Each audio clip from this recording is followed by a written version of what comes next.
हे आम्ही आमचं भाग्य मानतो की आज छत्रपती शिवाजी महाराजांचा आज पाहतोय पुतळा, अश्वरूढ पुतळा टोकियोला जाणार आहे आणि त्याचं स्वागत आम्ही मुंबईमध्ये आणि वरळीमध्ये करू शकलो, हे आमचं भाग्य समजतो आम्ही.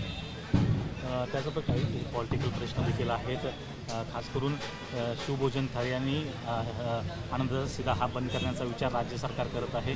कुठेतरी आर्थिक शिस्त लागावी असा राज्य सरकार. मला वाटतं आर्थिक शिस्त ही साधारणपणे काल आपण पाहिलं असेल, कॉन्ट्रॅक्टर्सनी देखील 1 दिवसाचा बंद ठेवला होता. साधारणपणे 1,00,000 कोटीची बिलं अजून थकलेली आहेत. मुंबई महानगरपालिकेची पण बिलं अजून राज्य सरकारकडून बाकी आहे. मग ते मद्यभोजनचं असो किंवा शालेय शिक्षणाचं असो, अनेक गोष्टी ह्या राज्य सरकारने पैशात बंद केलेल्या आहेत. एकंदर आर्थिक शिस्त म्हणजे राजकीय शिस्त ही स्वतःला त्यांनी लावणं गरजेचं आहे. कॉन्ट्रॅक्टरसाठी उधळपट्टी करायची आणि मग शिवभोजन थाळी असेल जी आम्ही सुरू केली होती, आपण पाहत असाल 5 रुपयात आपण सगळ्यांना जेवण द्यायचो. मग ही तर थाळी आपण मोफत केली होती कोविडच्या काळात. हे सगळे जी आपण सेवा पुरवू शकत होतो. आनंदाचा शिदा देखील आपण पाहिलं असेल, त्याच्यात मोठ्या प्रमाणात भ्रष्टाचार झाला होता ह्या गेल्या 2 वर्षाच्या काळामध्ये घटनाबाह्य सरकारमध्ये. आणि एकंदर कॉन्ट्रॅक्टर्सना ते आवडते कॉन्ट्रॅक्टर्स त्यांच्यावर उधळपट्टी करायची, बाकीचे जे कामं करतात त्यांची बिलं थकवायची, हेच आता भाजपचं सरकार करत आहे. 1,00,000 कोटीची तूट भरून काढण्यासाठी अशा प्रकारे काही योजनांना ब्रेक लावावा लागणार. लाडकी बहीण योजनेवर विशेष ब्रेक जे त्यांच्यासोबत जे साथी आहेत, सोबती आहेत, जे भ्रष्टाचार करत असतात त्यांना जर ब्रेक लावला तर राज्याची जी तिजोरी ती खाली होणार नाही. त्याचबरोबर मुख्यमंत्र्यांनी एक महत्त्वाचा निर्णय घेतला आहे की एस.टी. महामंडळाच्या अध्यक्षपदी संजय सेठी यांना बसवलेला आहे. प्रताप सरनाईक यांना अपेक्षा होती की आपल्याला करावं. त्या मला एक तुम्ही सांगा की MSRTC, आता ही माहिती थोडी माझ्याकडे येत आहे, MSRTCचं जे बसेसचं विकत घेण्याचा निर्णय झाला तो 11 तारखेला झाला. 10 तारखेला मंत्रिमंडळाचं एक्सपॅन्शन झालं, विस्तार झाला. त्यानंतर कॅबिनेट मंत्री MSRTCचे अध्यक्ष म्हणून तिथे बसले होते का? हे योग्य आहे का? हे मुख्यमंत्र्यांनी देखील आम्हाला जरा सांगावं.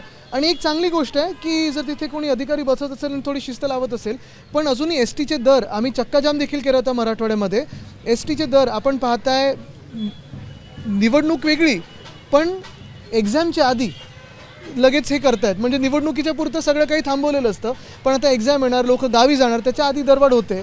हे काय योगायोग आहे की ठरवून सरकारने केलेलं भाजपच्या? मुख्यमंत्र्यांचा हा निर्णय शिंदे गटाला धक्का मानला जातोय, कारण अगोदरच पालकमंत्री पदावरून ते धक्के अजून मिळणार आहेत ना, ते जाऊ देतं. जास्ती काही त्याच्यावर मी गौप्यस्फोट करत नाही.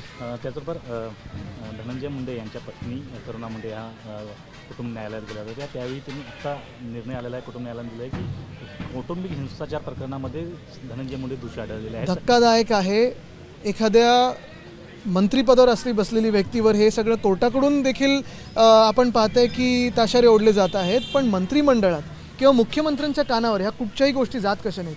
आणि जसं मी सांगितलं ना, बीडचा जो प्रकार होता तो काही आम्ही त्यांच्यासाठी न्याय तर मागतच आहोत देशमुख परिवारासाठी, परंतु हे देशमुख भाजपचे कार्यकर्ते होते आणि त्यांची मर्डर होऊन देखील जर भाजपचेच कार्यकर्ते आज महाराष्ट्रात सुरक्षित नसेल तर अजून कोण आहे हा विचार देखील आपण करावा.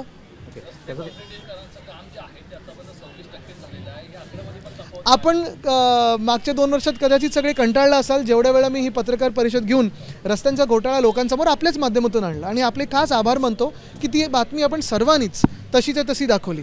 आपल्याला आठवत असेल जेव्हा हे दोन्ही घोटाळे मी लोकांसमोर आणत होतो 15 जानेवारी 2023 रोजी आणि नंतर देखील, तेव्हा पण सांगितलं होतं की रस्ता घोटाळा आहे. एक मी आभार मानतो जे म्युन्सिपल कमिशनर आहेत त्यांनी एकनाथ शिंदे यांना एक्सपोज केलं, त्यांचा खोटारडेपणानं एक्सपोज केलं. जे सांगत होते की 2 वर्षात आम्ही मुंबईला खड्डेमुक्त करू, मी सांगत होतो की शक्य नाही आहे आणि होऊ शकत नाही. आज आपण पाहतोय त्या बजेटमध्ये अर्थसंकल्पात सांगितलं गेलं की 26% रस्ते झालेले आहेत. मुंबईत आपण पाहतोय सगळीकडे रस्ते खोदलेले आहेत. सिवर लाईनसाठी असेल, अजून काही गोष्टींसाठी असेल, एकसुद्धा रस्ता पूर्ण झालेला दिसत नाही आहे. माझं चॅलेंज तर हे आहे की 26% पण रस्ते पूर्ण झालेले नाही आहेत. 5%हून जास्ती कुठेही रस्ते पूर्ण झालेले नाही आहेत. BMCच्या 690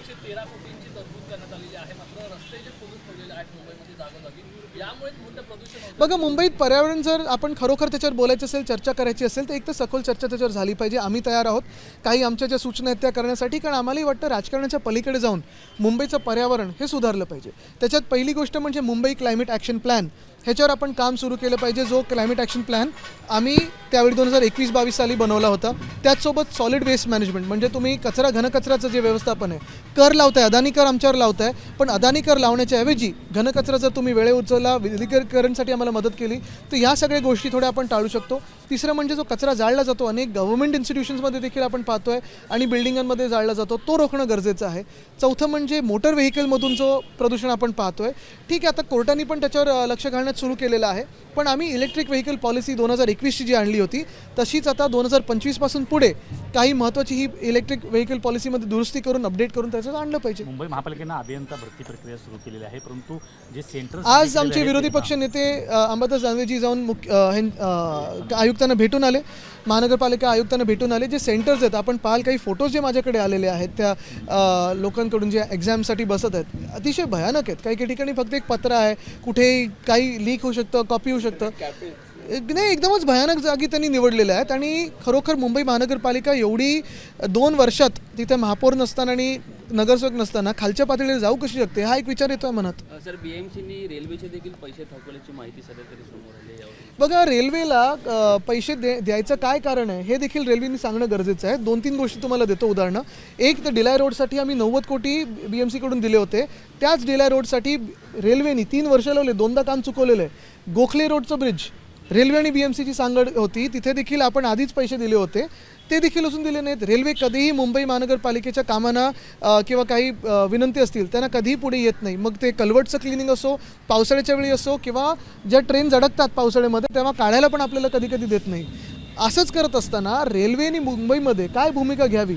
आता तुम्ही आठवत असेल, रेल्वेलाच आपण बुलेट ट्रेनसाठी BKCचा भूखंड मुंबईने दिलेला आहे, फुकटात दिलेला आहे. 5,000 कोटीचा भूखंड फुकटात दिलेला आहे. पण तिथेच जो माहीम कॉजवेवरनं आपण वांद्र्याकडे जातो त्या ब्रिजमध्ये 3 पिलर टाकायला 900 कोटी मागितले होते रेल्वेने. कशासाठी द्यायचे 900 कोटी? आणि रेल्वे नक्की काय करते मुंबईमध्ये आपण पाहतोय, रोज चिंगराचिंगरी सुरू आहे. सेफ्टीमध्ये अजूनही काही चांगलं दिसत नाही आहे. मुंबईकरांना पर्याय नाही म्हणून आपण 55 ते 60 लाख लोक रेल्वे वापरतोय. ठीक आहे, ती वेळेवर सुविधा आपली देते, रेल्वेचे आपले कामगार आहेत, रेल्वेचे ड्रायव्हर आहेत, ते खूप चांगली सुविधा देत असतात, पण रेल्वे मंत्रालय काय करते ह्याच्यावर विचार करणं गरजेचं आहे. सर, हे सरकार म्हणतं की आम्ही शेतकऱ्यांसाठी देखील खूप काही केलं आहे, मात्र जर कर्जमुक्ती कधी देणार? सोयाबीनला कधी भाव देणार? कापसाला कधी भाव देणार? हा पण मुख्य प्रश्न आहे. सफाई कामगारांच्या चौक्या जर आपण पाहिलं तर ठिकठिकाणी पक्क्या भिंतीच्या बांधलेल्या नाही आहेत, कंटेनर खूप ठिकाणी उभारलेले आहेत. सकाळी देखील ही घटना घडली होती, भायखळ्यामध्ये प्लाऊट पडलं होतं एका चौकीमध्ये. मला वाटतं काही काही ठिकाणी कन्स्ट्रक्शन करणं थोडं कठीण असतं, तिथे कंटेनर बांधतात, पण हे कंटेनरमध्ये देखील सेफ्टी मेजर्स काय आहेत त्याच्यावर विचार करणं आणि नक्की पाहणं गरजेचं आहे. ABP माझा, उघडा डोळे बघा नीट.